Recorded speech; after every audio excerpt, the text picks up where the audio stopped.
പ്രിയപ്പെട്ടവരെ, നമ്മുടെ രാജ്യത്തിന്റെ പ്രതിരോധ രേഖകളൊക്കെ ഡാർക്ക് വെബിൽ വന്നു എന്നുള്ളത് ഞെട്ടിക്കുന്ന വിവരമായിരുന്നു അല്ലേ? Reporter breaking. രാജ്യത്തിന്റെ പ്രതിരോധ രേഖകൾ ചോർന്നതിൽ വിവരങ്ങൾ ശേഖരിച്ച് രഹസ്യാന്വേഷണ വിഭാഗം. രേഖകളുടെ വിശ്വാസ്യതയാണ് പരിശോധിക്കുന്നത്. കൂടുതൽ കേന്ദ്ര ഏജൻസികൾ അന്വേഷണം നടത്തും. DRDOയുടെ രഹസ്യരേഖകളാണ് ഡാർക്ക് വെബിൽ പ്രത്യക്ഷപ്പെട്ടത്. DRDO രേഖകൾ $8,000 വിൽപ്പനയ്ക്ക് വെച്ചത്. റോഷിപാലുണ്ട് കൂടുതൽ വിവരങ്ങളുമായി. നമ്മുടെ പ്രതിരോധ മന്ത്രാലയത്തിന്റെ രഹസ്യങ്ങൾ, ഗവേഷണവുമായി ബന്ധപ്പെട്ട രഹസ്യങ്ങളൊക്കെ ഡാർക്ക് വെബിൽ വിൽപ്പനയ്ക്ക് വെച്ചിരിക്കുക. എന്നാ വലിയ ചോർച്ചയായിരുന്നേ.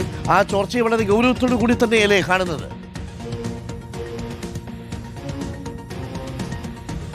അരുൺകുമാർ, കേന്ദ്ര ഏജൻസികളൊക്കെ DRDOയുടെ രേഖകൾ ചോർന്നതുമായി ബന്ധപ്പെട്ട വിശദമായ പരിശോധനയ്ക്ക് തയ്യാറെടുക്കുന്നുണ്ട്. കേന്ദ്ര രഹസ്യാന്വേഷണ വിഭാഗം ഇതിനോടകം തന്നെ വിവരങ്ങൾ ശേഖരിച്ചു കഴിഞ്ഞു.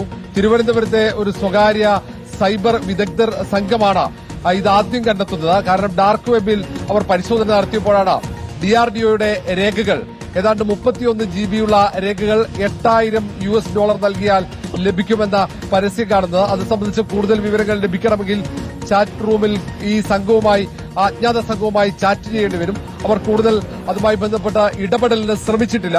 അതേസമയം 3 PDF പേജുകൾ ഇതിന്റെ ഒരു മാതൃകയായി അവർ അവിടെ പ്രസന്റ് ചെയ്തിട്ടുണ്ട്. അത് പരിശോധിക്കുമ്പോൾ അതിൽ മിസൈലിന്റെ വിശദാംശങ്ങളുണ്ട്, മിസൈലിന്റെ മാതൃകയുണ്ട്. അതിൽ ഉൾപ്പെടുന്ന അതിന്റെ ദൂരം, എത്രത്തോളം ദൂരം ആ മിസൈൽ പോകും എന്നതടക്കമുള്ള വിശദമായ കാര്യങ്ങൾ, അതിന്റെ ശാസ്ത്രീയമായ വിശദാംശങ്ങൾ കൂടി ഉൾപ്പെടുത്തിയിട്ടുണ്ട്. അത് കണ്ടപ്പോഴാണ് അവർക്ക് അതിന്റെ ഗൌരവം മനസ്സിലായത്.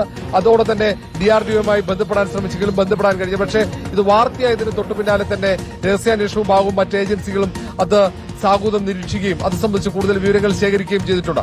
പലപ്പോഴായി സമാനമായ രീതിയിൽ രഹസ്യ വിവരങ്ങളൊക്കെ ഇവിടെ വിൽപ്പനയ്ക്ക് വെക്കുന്ന പതിവാണ്. ചിലപ്പോൾ അത് കൃത്യമായ വിവരങ്ങളായിരിക്കില്ല.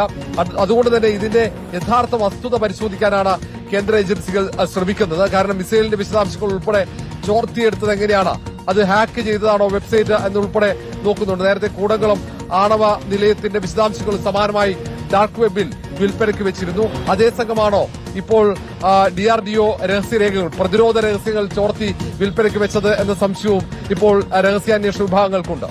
ഓക്കെ, പ്രിസിഷൻ ഗൈഡഡ് മിസൈലുകൾ അടക്കമുള്ളവരുടെ ഡീറ്റെയിൽസ് ആണ് പങ്കുവച്ചിരിക്കുന്നത്. അതീവ രഹസ്യമുള്ള ഡോക്യുമെന്റ്സ് ഒന്നും അല്ല എന്നാണ് മനസ്സിലാക്കുന്നത്. അത് അങ്ങനെ ക്ലാസിഫൈഡ് വിഭാഗത്തിൽപ്പെട്ടതുമല്ല.